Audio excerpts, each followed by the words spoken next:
can you do to shield yourself, right? So if you think about that, as I've said before, people are moving to different jobs, especially in the technology and the healthcare sectors. This move is at a rate or a level that is higher than usual. So if you are a leader, it's understandable if you are worried and you are wondering how you can shield your people from the passing winds of the great resignation. How can you retain your employee, especially as you are transitioning in the hybrid working and unknown world that could disrupt the culture of the organization? To answer that, I've got 3 questions for you, or 3 different steps. The first one, the first biggest question you have to ask yourself is, what is the impact of the resignation on your key business metrics? If you want to bring change in the organization, it's easier when you have data behind it. You will gain the buy-in from other stakeholders within the organization to change what you need within your infrastructure to develop the retention strategy that you need. When we look at the data, well, the glaring one is the cost of recruiting new employees, especially in sectors where it could be a bit more difficult. How much does it cost to onboard new employees, train them, and bear in mind the impact on productivity? Can you continue with the same velocity and work on the same number of projects and initiatives when most of the people within your organizations are either training, hiring, or covering for jobs that are vacant?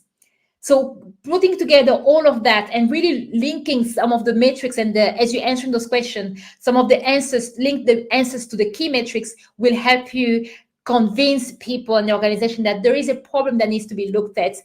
It's urgent, it's very important, and we need to start thinking about whether the strategy that we have for our retention is still valid and it still works. Question number 2, or step number 2, how to identify the root cause and slow down the great resignation. And this is something that's really worries a lot of leaders. I know that there might be a problem in my organization, but what can I do about it? We've already had a few people leaving the company, and what can we do to stop others to follow suit? There are 2 different areas to look at. One from an HR and senior leadership perspective, and that's when we look at compensation. As I've mentioned before, is only one tool that you can use to increase what you are doing and to increase the level of retention in the company. Look at the compensation, promotion, performance on the job, job satisfaction, training opportunities, and also look at leadership. Those are very important things to kind of start assessing for your organization. But because I love my shows to be very, very hands-on, I would also like to address the other side. What can I do as a manager? I'm looking after a team. And what can I do, especially if there's a lot of things going on, whether I've got a small or big team, how can I make sure that I retain my people and they don't leave? This is a question that I've had to ask myself as I was managing teams. In fact, I was working for a company, I was contracting for a company as a head of product.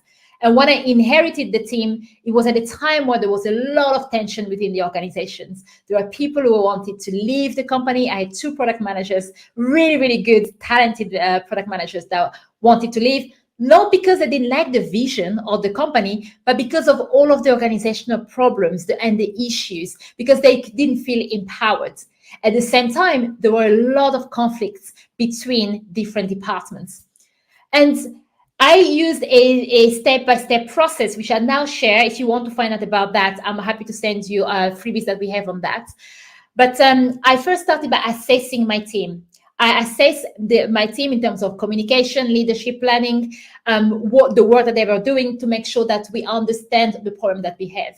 Sometimes as a leader, it's tempting to jump in and start fixing things, whereas taking a step back and first understanding the overview of the problems, we then starting looking at how could we solve certain problems. And step 3, we created an action plan within the team of short-term goals and long-term goals in terms of changing the environment, changing the culture of the organization, but starting with what I had full control of, changing the culture of the team. So with my team, because we did that together, we had a lot of workshops to really plan that and also see how this is going to fit in with other part of our work.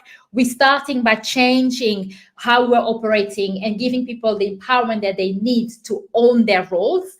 And from then on, I did a lot of work to start moving upward and building the relationship, improving the relationship, and doing similar assessment with the other part of the organization to understand how we can communicate better and work better. The great thing is I did manage to retain both product managers in the company, and a few weeks later, one of them even managed to launch their products finally. So it works. Whether you are a manager worried about losing key talented people in the organization, if some of them come to you and says, I'm about to leave, there are tools out there. There are strategies that you can use to retain them as well. So if you are interested, please do reach out to me, #AthenaLeaders. But if you would like to reach out to me privately, you can find me on LinkedIn and on pretty much any social media platform. And of course, to finish off, question number 3, and before I even ask the question, now that you've looked at the impact of resignation on your key metrics, you've spoken to the right people in the organization, you've identified the root cause and assessed your teams, you should be building a plan for your retention program. Whether we're looking at an HR perspective and also as a manager, what can you do to change the way you lead your team, or what can you do to deal with the problem and the issue that you have found in the team to retain your people. On to question number 3, and this is a light bulb question. This is not meant for me to ask you any questions, but it's really for you to take away and discuss with your teams. How can you offer the same experience to office and remote workers? An experience that will avoid discrimination and exclusion. This is one of the biggest topics and one of the biggest headaches that many leaders have.